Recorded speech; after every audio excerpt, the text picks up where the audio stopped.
नमस्कार, मैं स्वागत करती हूं आपका खबर इंडिया न्यूज में। आइए नजर डालते हैं आज की खास खबर पर। महाराष्ट्र लोकसभा में चुनाव में किसको कितनी सीटें, देखें क्या कहता है ताजा चुनाव सर्वे। 2024 में 400 पार के नारे के साथ आगे बढ़ रही बीजेपी क्या महाराष्ट्र में अपने प्रदर्शन को दोहरा पाएगी? पार्टी उद्धव ठाकरे के अलग होने के बाद क्या फिर उतनी ही सीटें जीत पाएगी? लोकसभा चुनाव में महाराष्ट्र को लेकर अपना सर्वे पेश किया है। इसमें महाराष्ट्र में किसको कितनी सीटें मिलेंगी, इसका अनुमान व्यक्त किया गया है। महाराष्ट्र में यूपी के बाद सर्वाधिक 48 सीटें हैं।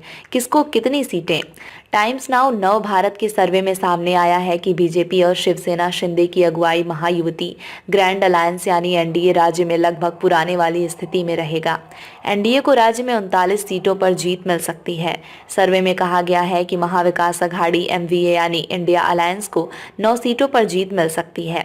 महाविकास अघाड़ी में कांग्रेस के साथ शिवसेना यूबीटी और शरद पवार की पार्टी एनसीपी शरद चंद्र पवार शामिल हैं। सर्वे में अन्य को कोई भी सीट नहीं दी गई है। 2 सीट पीछे एनडीए। 2019 में चुनाव में बीजेपी और शिवसेना ने मिलकर राज्य के 41 सीटों पर कब्जा जमाया था। टाइम्स नाउ नव भारत के सर्वे में एनडीए को 2 सीटों का नुकसान हो दिख रहा है, लेकिन उद्धव ठाकरे के हटने के बाद भी एनडीए लगभग उसी स्थिति में पहुंच रहा है। बीजेपी ने 25 सीटों पर लड़कर 23 सीटें हासिल की थीं। इसी प्रकार अविभाजित शिवसेना ने 23 सीटों पर लड़कर 18 सीटें जीती थीं। अविभाजित राष्ट्रवादी कांग्रेस पार्टी ने 19 सीटों पर चुनाव लड़ा था और उसे 4 सीटों पर जीत मिली थी। कांग्रेस पार्टी ने 25 सीटों पर चुनाव लड़ा था तो उसे सिर्फ 1 सीट पर जीत हासिल हुई थी।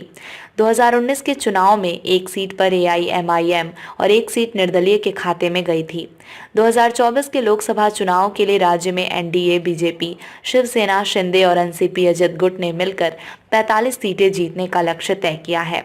राज्य में बीजेपी की अगुवाई वाले महायुति और महाविकास अघाड़ी के बीच मुकाबला होने की उम्मीद है। खबरों में अब तक के लिए बस इतना ही।